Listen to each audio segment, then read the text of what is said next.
오늘 우리에게 주신 하나님의 말씀 보도록 하겠습니다. 스가랴 1장 18절로 21절 말씀입니다. 생명의 샘가 11월 29일 화요일 말씀. 뿔과 대장장이 환상 함께 읽겠습니다. 내가 눈을 들어본즉 네 개의 뿔이 보이기로 이에 내게 말하는 천사에게 묻되 이들이 무엇이니까 하니 내게 대답하되 이들은 유다와 이스라엘과 예루살렘을 흩뜨린 뿔이니라. 그때에 여호와께서 대장장이 4명을 내게 보이시기로 내가 말하되 그들이 무엇하러 왔나이까 하니 대답하여 이르시되 그 뿔들이 유다를 흩뜨려서 사람들이 능히 머리를 들지 못하게 하니 이 대장장이들이 와서 그것들을 두렵게 하고 이전에 뿔들을 들어 유다 땅을 흩뜨린 여러 나라의 뿔들을 떨어뜨리려 하느니라 하시더라. 아멘.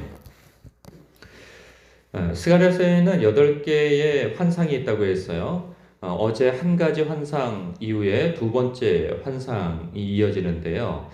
보니까 4개의 뿔을 하나님께서 보여주세요.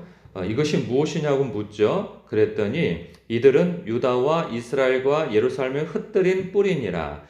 그러니까 이 뿔은 권세와 능력과 힘, 영화 이런 것을 상징하는데 이거 부정적 의미에서 권세, 능력, 힘이에요. 이 4개의 뿔은 이스라엘, 즉 유다 백성들을 침략해서 역사적으로 그들을 괴롭힌 사방의 원수들을, 즉 대적들을 뜻하죠. 이러한 자들의 이 4개의 뿔을 보여주신 거예요. 근데 여기서 끝나지 않고 그 다음에 또 다른 환상을 보여주시죠. 그럼 무엇이냐 했더니 20절에 그때 여호와께서 대장장이 4명을 내게 보이셨기로. 그래서 이것이 다 무엇입니까? 또 묻습니다. 그랬더니 하나님께서 말씀해 주시죠. 그 뿔들이 유다를 흩뜨려서 사람들이 능히 머리를 들지 못하게 하니 이 대장장이들이 와서 그것들을 두렵게 하고 이전의 뿔들을 들어 유다 땅을 흩뜨린 여러 나라의 뿔들을 떨어뜨리려 할 것이다. 그러니까 대장장이가 이 뿔들을 뭐 망치나 끌이나 이런 거를 가지고 와서 부서뜨려 버린다는 거죠. 오히려 와서 왜? 내 백성을 흩뜨려뜨리고 대적하고 괴로움을 주기 때문에 그들을 이제 하나님께서 손보시겠다 하는 그 말씀을 하고 있어요. 보니까 이스라엘 백성들은 그들에게 속수무책으로 당해왔고 그리고 당했다고 해서 반격을 하여서 다시 이길 힘이 있는 것도 아니에요.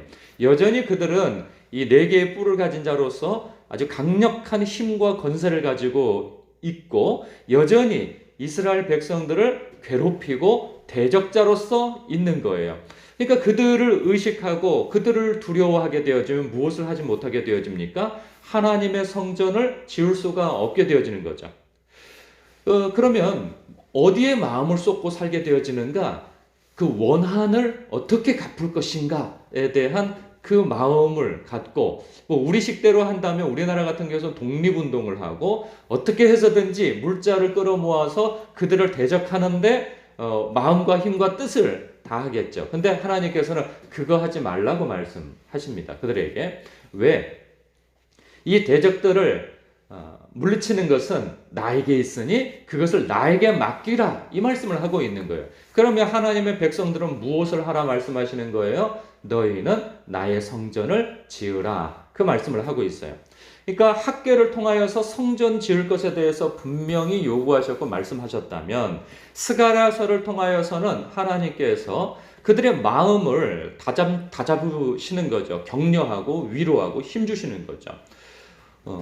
왜냐하면 성전을 지으려고 할 때 아까 말씀드린 것처럼 이 대적들의 눈치를 보느라 할 수 없는 그것을 하나님께서 약속하시잖아요. 내가 대장장이를 보낼 것이다. 그래서 이 대장장이들이 너희들이 두려워하고 너희들의 마음에 원한이 있는 그들을 하나님께서 다스리고 그들을 대적하고 물리칠 것이니 너희는 걱정하지 마라 이 말씀을 하고 계시는 거죠. 이 말씀은 그러면 오늘날 우리에게 어떤 의미가 있을까 하는 것입니다. 예수님께서는 이런 말씀하시죠. 너희는 대적들을 위하여서 기도하고 너희를 대적하고 너희를 괴롭히는 자들을 위해서 기도해 주라는 거예요. 이는 이로 갚지 말고 눈은 눈으로 갚지 말라는 거죠. 그리고 원수를 향하여서 그들을 오히려 사랑하라고까지 말씀하고 있어요. 이 부분에 대해서 사도 바울은 로마서 12장 9절 이하에서 이렇게 말씀하고 있죠. 14절부터 보면은 너희를 박해하는 자를 축복하라. 축복하고 저주하지 말라. 즐거워하는 자들과 함께 즐거워하고 우는 자들과 함께 울라. 서로 마음을 같이 하며 높은 데 마음을 두지 말고 도리어 낮은 데 처하며 스스로 지혜 있는 체 하지 말라. 아무에게도 악을 악으로 갚지 말고 모든 사람 앞에서 선한 일을 도모하라. 할 수 있거든 너희로서는 모든 사람과 더불어 화목하라. 이 19절에서 그 다음에 하나님의 마음을 말씀해 대변해 주고 있죠. 이게 스가랴서에서 이 환상과 같은 말씀이라 봅니다. 내 사랑하는 자들아 너희가 친히 원수를 갚지 말고 하나님의 진노하심에 맡기라. 기록되었을 때 원수 갚는 것이 내게 있으니 내가 갚으리라고 주께서 말씀하시니라. 그러니 내 원수가 줄이거든 먹이고 목마르거든 마시게 하라. 그리함으로 내가 숯불을 그 머리에 쌓아놓으리라. 악에게 지지 말고 손으로 악을 이기라. 이 말씀이 읽으면 은혜가 되어지지만 이렇게 산다는 것은 보통 어려운 일이 아닙니다. 더군다나 어떤 원수나 대적자가 있지 않는 상태에서는 아유 내가 그렇게 할 수 있지라고 생각하지만 실제적인 삶 속에서 나를 대적하고 원수를 만나게 되어지면 경험하게 되어지면 이 마음이 순종하기가 보통 어려운 일이 아닌 것이죠.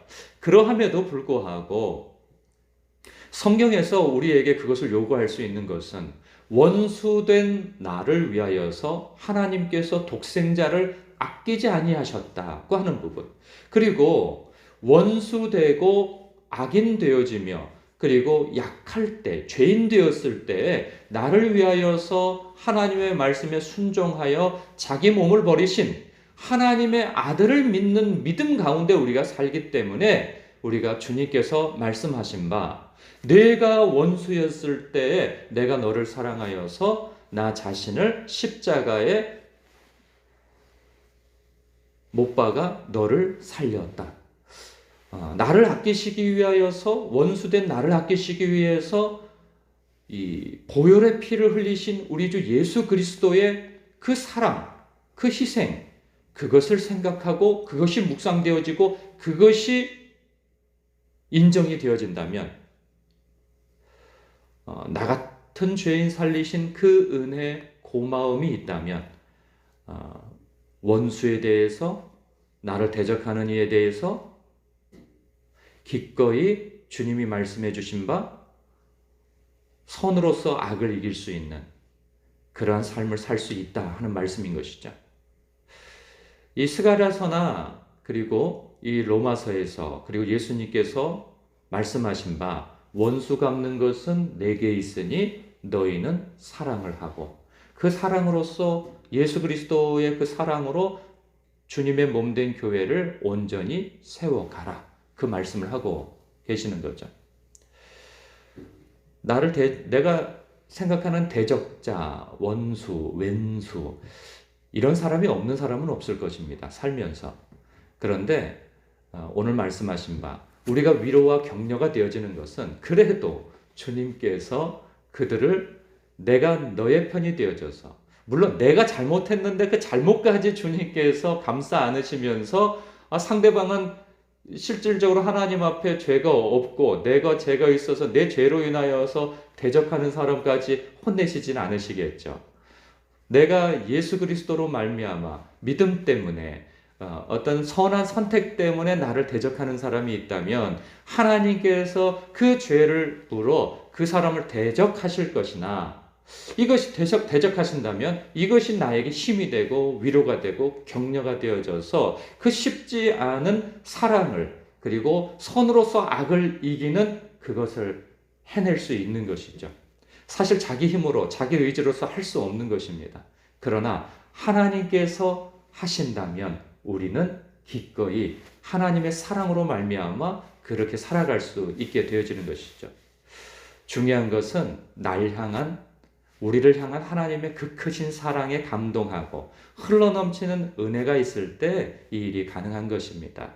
오늘도 나를 향한 여러분들을 향한 하나님의 사랑과 그리고 그 크신 그 은혜를 내게 부어주신 그 은혜를 깊은 묵상 속에서 이 스가랴에게 주신 이 말씀 로마서에서 언급되어진 이 말씀, 예수님께서 우리에게 선으로서 악을 이기라 하신 그 말씀을 우리의 삶에 담아낼 수 있는 저와 여러분이 되시기를 주님의 이름으로 축복합니다. 기도하겠습니다.